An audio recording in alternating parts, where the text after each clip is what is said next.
nos acompaña ahora el abogado penalista Carlos Caro. ¿Cómo está, doctor Caro? Buenas noches. ¿Qué tal, Mario? Buenas noches, gracias por la invitación. Gracias a usted, por supuesto, por venir. Y con él vamos a conversar acerca del mismo asunto del que conversábamos con nuestra invitada anterior, pero ya no nos vamos a enfocar solamente en Fuerza Popular y la señora Fujimori, sino en general, a propósito, en las declaraciones que se han conocido de Villanueva y el estatus que éstas tienen. ¿Son evidencias?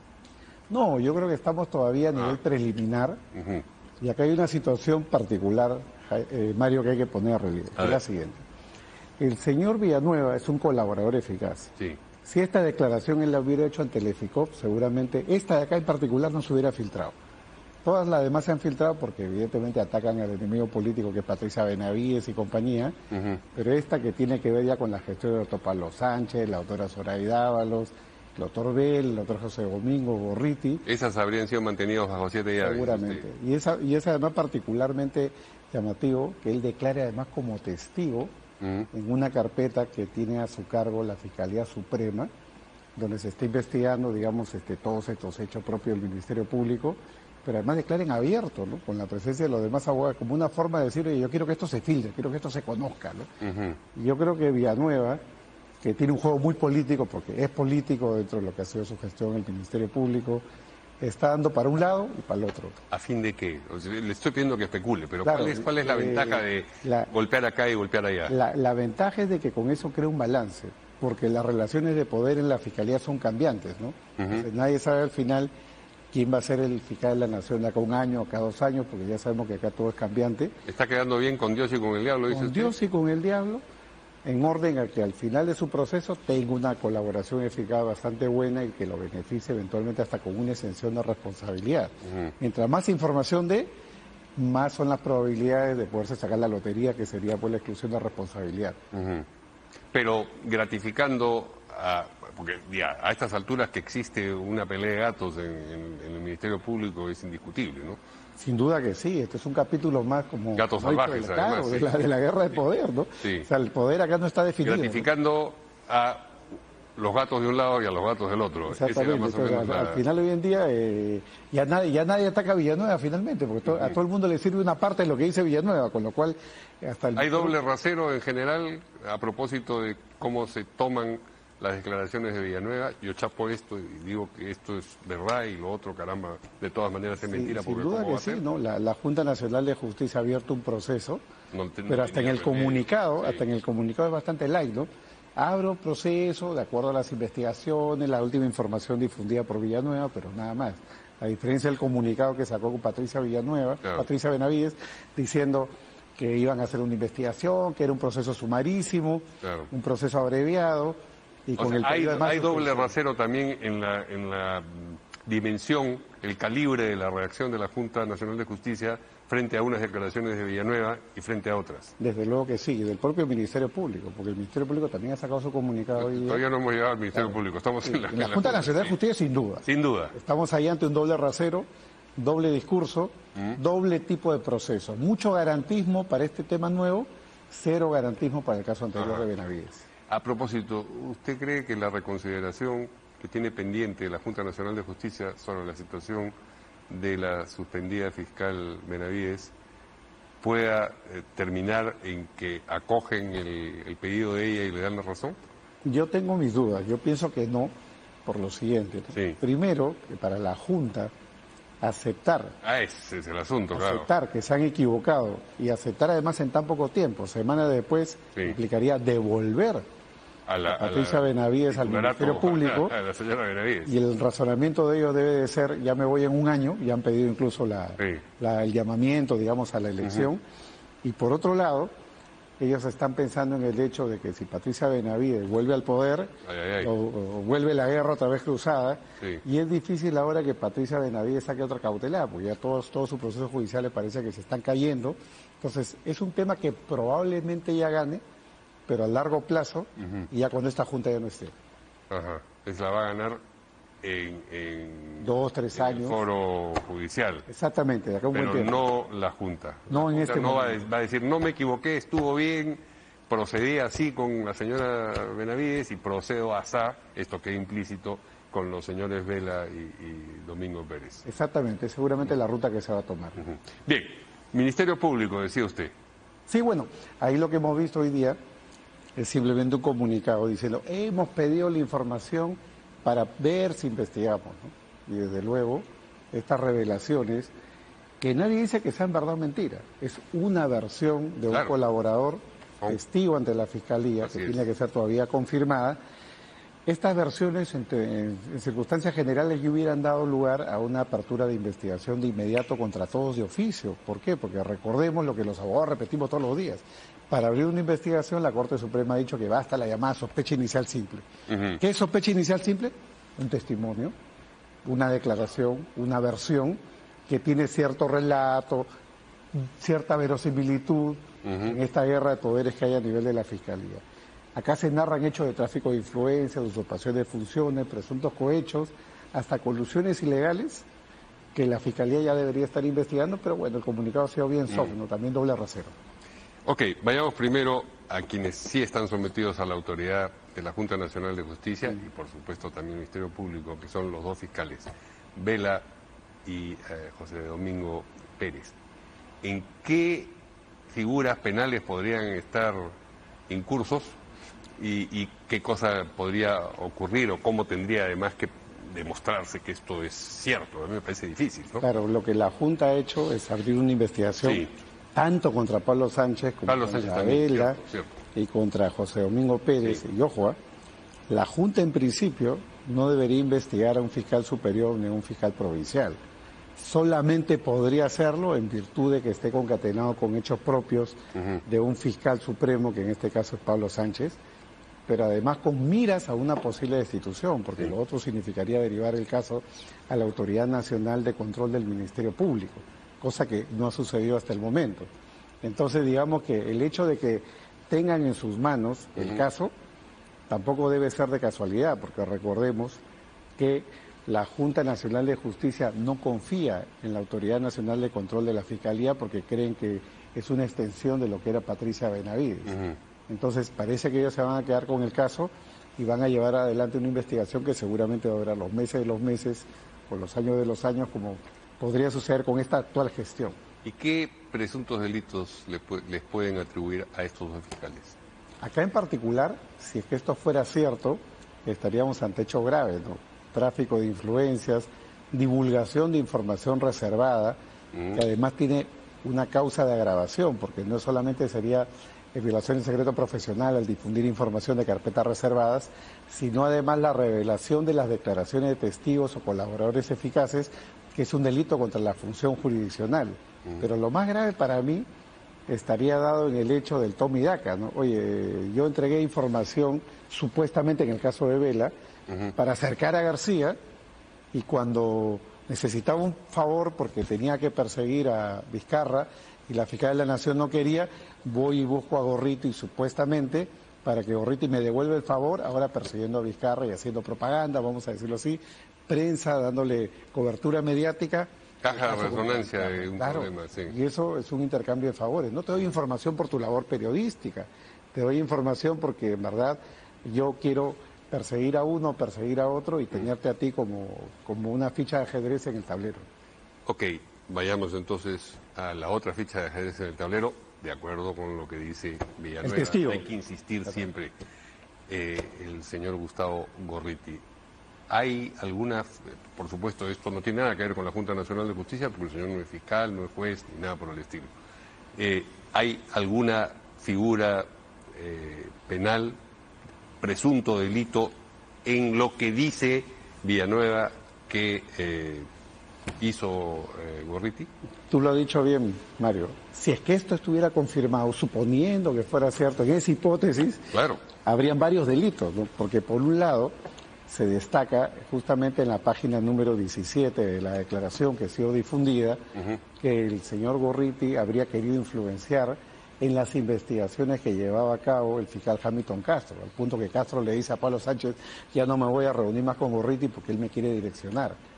Luego está una segunda etapa en la cual él habría querido direccionar las investigaciones a fuerza popular que llevaba adelante José Domingo Pérez, que José Domingo luego ha salido a decir, no, eso no es así, yo creo que no le han hecho la pregunta correcta, y se refería a las investigaciones periodísticas, cuando a renglón seguido están hablando claramente de la investigación fiscal, ¿no? Sí.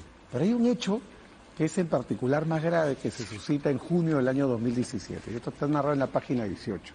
La contratación del renunciante fiscal suizo Lenz. Este fiscal Lenz es contratado por el Ministerio Público durante la gestión de Pablo Sánchez.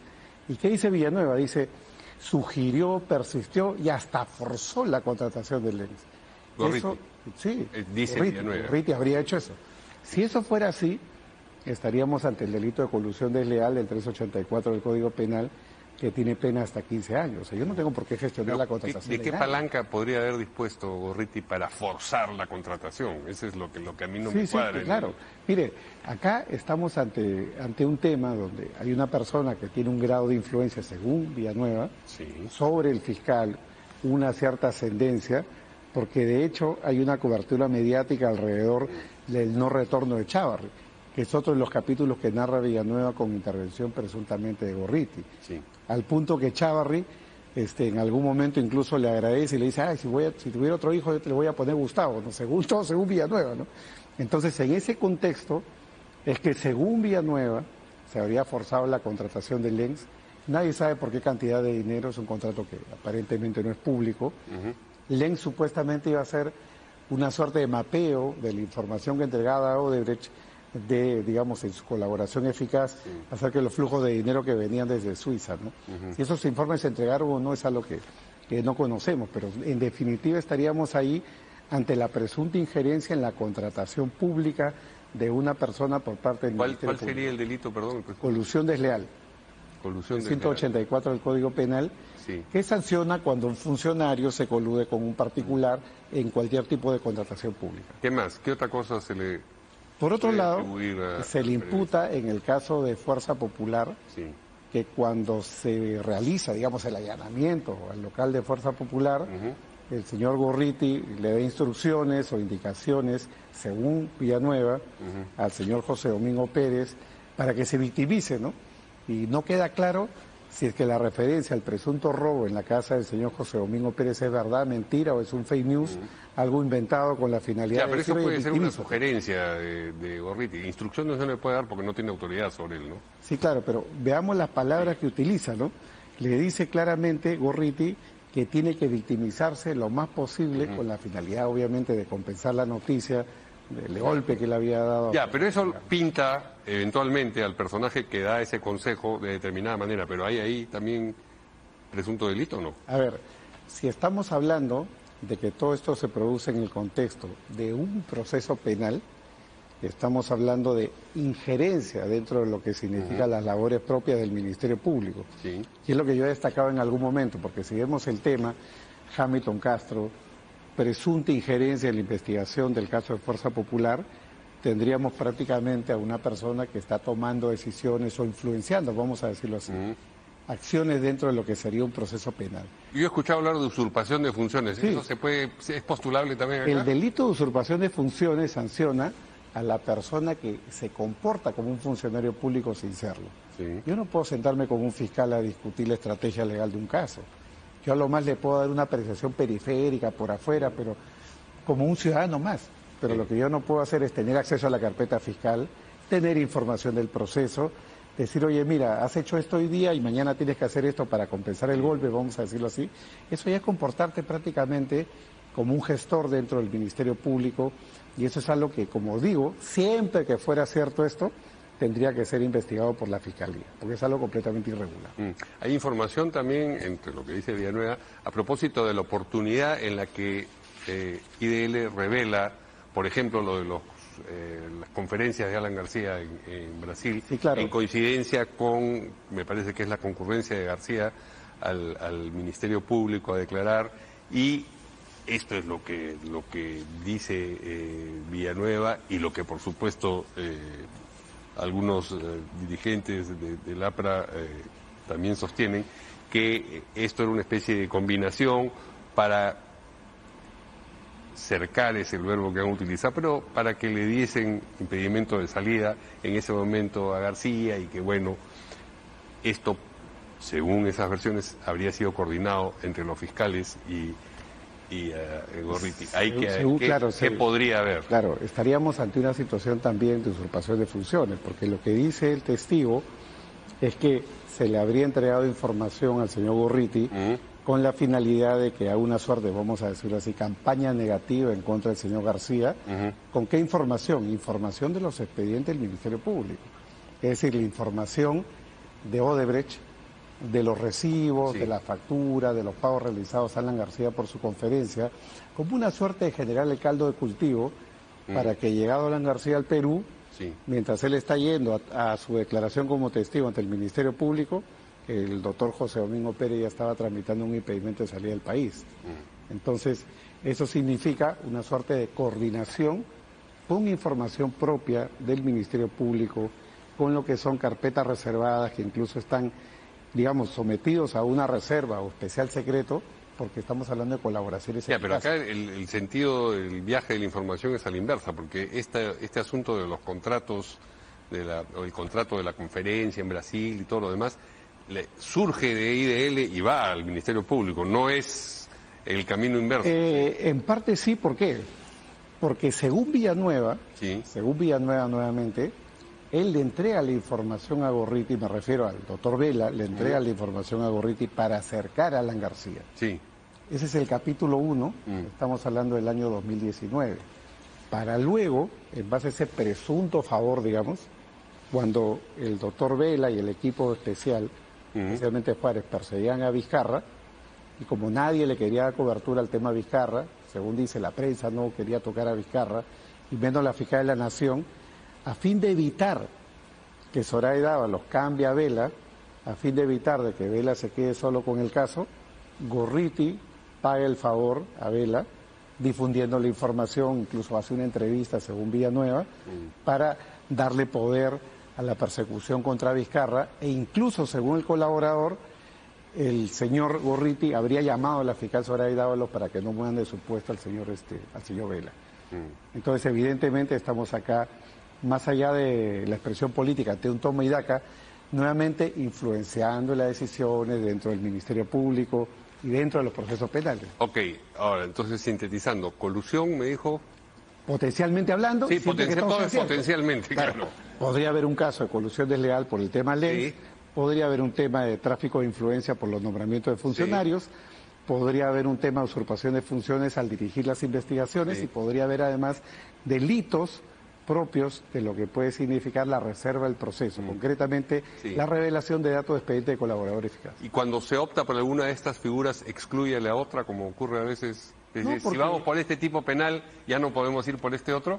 Por supuesto que sí, pero eso es, digamos, al final de la investigación preliminar, ¿no? Como fase inicial, siempre hay varias imputaciones que luego se van demarcando. Decantando de determinado. Ahora, hemos dicho 15 veces, si todo esto se prueba, ¿es susceptible de ser probado eso de ahí? Yo pienso que va a ser muy difícil, pero a la vez, tengamos en cuenta lo siguiente, ¿no? A ver. Yo creo que Villanueva es una persona bastante inteligente, que ha logrado que avance su colaboración eficaz a nivel del EFICOT. Y yo no creo que no tenga pruebas respecto de estas cosas que además ha revelado en abierto. Entonces, salvo que Villanueva sea muy descuidado, salvo que su defensa sea bastante descuidada, todo esto no tendría ningún grado de corroboración, pero a mi entender, creo que esto es algo que podría en su momento dar lugar a que vayan saliendo algunas pruebas de estos dichos y sobre todo de las contradicciones, ¿no?, que ya se van produciendo, ¿no?, porque ya vemos que además oportunistas como el señor Sarrón, que ahora sale y se cuelga de Villanueva y dice, sí, es verdad, ¿no? Van a empezar a salir, digamos, este tipo de cosas que por lo menos van a dar lugar a una preliminar. Creo que por lo menos en ese punto estamos de acuerdo. Una investigación preliminar. Al señor Salas Arenas, que también se lo han mencionado en estas últimas declaraciones, no creo que lo incorporen en una investigación, ¿o sí? No, yo tampoco creo, porque la declaración es bastante colateral respecto de él. Y prácticamente hace referencia a lo que le dijeron y lo que él entendió, ¿no? Y además porque lo que haya pasado en el jurado está completamente fuera del ámbito de lo que es la gestión del Ministerio Público. Con lo cual, Villanueva ahí, desde mi punto de vista, tendría poco que aportar. Thornberry. Nuevamente lo mismo, ¿no? Supuestamente el africano, supuestamente, ¿no? Sería el señor Garrido Leca y Thornberry, que ha aceptado ser amigo del señor Garrido Leca, se conocen desde hace un montón de años. Creo que también daría lugar a que por lo menos sea indagado a nivel de una declaración testimonial. Por el Ministerio Público. Por el Ministerio Público y por la o propia... incluso por la propia Junta Nacional de Justicia, porque estamos hablando supuestamente de la filtración de informaciones sobre el proceso contra la señora Patricia Benavides que se seguían ante la Junta Nacional de Justicia. La congresista Moyano. Yo creo que igual. Allí estamos también, digamos... Estamos pasando pues por la lista. Claro, sí, estamos todos los mencionados. Claro, en el caso de la congresista Moyano ya hemos visto también que han habido un montón de contradicciones respecto de sus declaraciones, porque ella ha tenido, si uno hace el recuento en los últimos, digamos, 60 días, vamos a decirlo así, ha manejado diferentes versiones respecto de los hechos, no necesariamente con un orden, no ha sido consistente con una misma música, ¿no? Sí. Y yo creo que conforme va saliendo, va respondiendo, y yo creo que ese es un error, ¿no? Si se va a defender, yo creo que debería... con toda la verdad. Claro, o simplemente guardar silencio. No va soltando lapuchitos, contradiciendo cosas que dijo antes. Exactamente. Entonces, con lo cual a mí me queda claro que parecería que ha habido un grado de coordinación, un grado de relación. ¿Se le puede imputar a ella? Bueno, prácticamente de todo, porque lo central acá... Pedirle a la fiscal de la Nación que retire a los dos fiscales del caso Cocteles, ahí podría haber un... En definitiva, estamos hablando de una injerencia dentro de lo que es un poder. El Ministerio Público es, digamos, el Congreso es un poder y el Ministerio Público es un órgano autónomo. Sí. Por lo tanto, hacer ese tipo de peticiones, siendo ella además de fuerza popular, es un acto impropio del cargo digamos, mínimo, eso calificaría como un caso de abuso de autoridad. Y otras cosas más, desde luego, ¿no? Sí. Porque si eso ha llegado a nivel de presiones o a nivel de lobbies, podríamos entrar en el terreno, por ejemplo, del tráfico de influencias. Y si hubo lo que afirma Villanueva, que hubo un canje de favores ahí con los votos para inhabilitar a Zoraida Ábalos, ya estamos hablando de un y ahí entramos, Mario, a una cosa más delicada, porque eso ya es corrupción, es como darle plata a un policía, ¿no? Yo te doy para que me des. Sí. Te doy un favor, te doy una prestación que se cambie estos fiscales y yo a cambio te voy a dar los votos que tú necesitas para lo que tú quieras.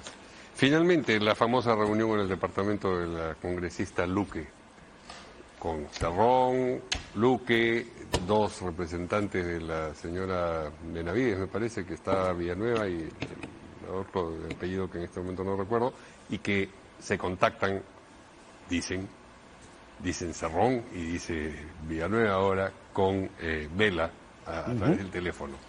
Eso, ya, en el caso de Vela sería llover sobre mojado, pero en el caso de los otros personajes ahí presentes, Luque y Cerrón. Sí, bueno, en ese caso estaríamos hablando de corrupción, ¿no? Porque estamos hablando nuevamente de un intercambio de favores. Prácticamente le están pidiendo al señor Cerrón una serie de favores con la finalidad de excluirlo o archivar una investigación de un proceso por lavado de activos en curso. Y Cerrón ahora dice, no, yo no acepté, pero ¿para qué fue la reunión, digamos? Algo, con algún bocado tienen que haberlo atraído a la reunión. No es para intercambiar opiniones. Claro, y el público debe de entender que el cohecho, la corrupción o la coima no solamente se da cuando yo en efecto acepto y ejecuto. El solo hecho de intentar, el solo hecho de que hay una oferta ya hace que el delito esté consumado. Eso es lo que concierne a Cerrón. ¿Y Luque? Bueno, exactamente igual, porque si ella participa en esta transacción, vamos a llamarlo así como intermediario, facilitadora, todo el que participe en el medio podría ser investigado por el mismo delito. Bueno, y esto aparentemente todavía no termina. Exactamente, tiene para rato, pero veamos... Me refiero a la cantidad de información que va y sigue apareciendo en el lapso de 4 días.